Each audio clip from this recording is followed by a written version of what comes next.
Merci, Monsieur le Président. Monsieur le ministre de l'Action et des Comptes publics, la taxe sur l'octroi de mer représente près de 1,5 milliard de recettes pour les Outre-mer.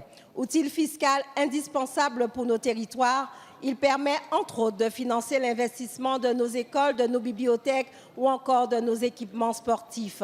Un outil de soutien considérable qui est placé au service du développement économique et social de nos Outre-mer répartis entre toutes les collectivités. Pour la Guadeloupe, c'est 40 à 60% des recettes des communes. Il participe à hauteur de 180 millions d'euros par an au bon fonctionnement de nos services publics de proximité. L'octroi de mer protège nos productions locales, encore aujourd'hui trop fragiles face à la concurrence internationale et à l'étroitesse de nos marchés locaux, alors que le coût de la vie dans nos territoires est souvent 2 fois plus élevé qu'en Hexagone. Pour autant, l'octroi de mer est sans cesse remis en cause.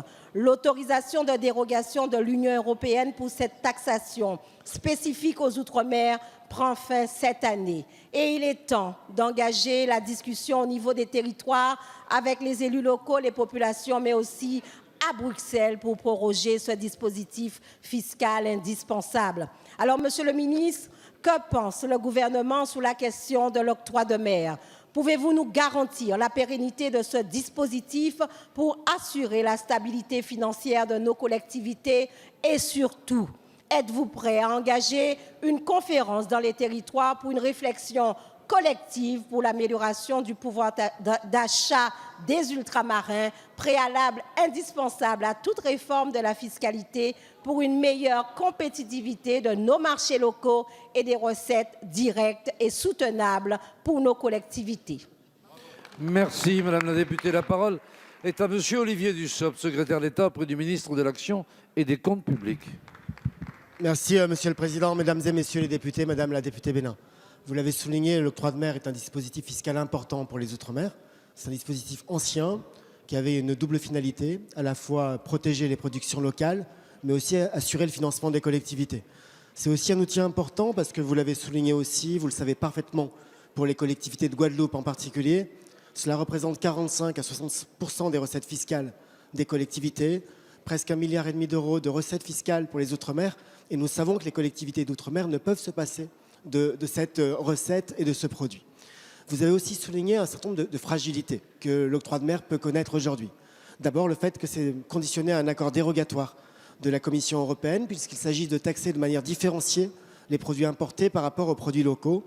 Cette autorisation court jusqu'au 31 décembre 2020, vous l'avez souligné. Et depuis 2019, avec Gérald Darmanin, avec Annick Girardin, nous avons ouvert des discussions avec la Commission européenne pour obtenir la prolongation de cette autorisation dérogatoire de la Commission européenne.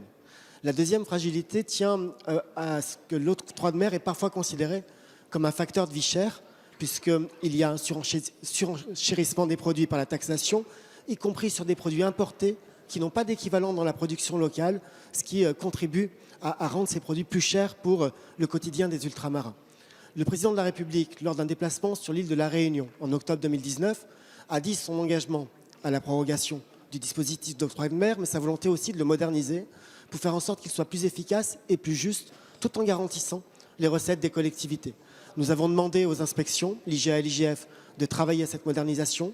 Nous avons demandé à la Direction générale des finances publiques d'améliorer les modalités et l'efficacité du recouvrement de l'octroi de mer pour garantir une bonne qualité à cet impôt. Et je prends l'engagement devant vous, Madame la députée, que les élus ultramarins seront associés à cette réflexion. Nous travaillerons avec vous pour faire en sorte que l'octroi de mer soit prorogé et qu'il soit efficace. Merci.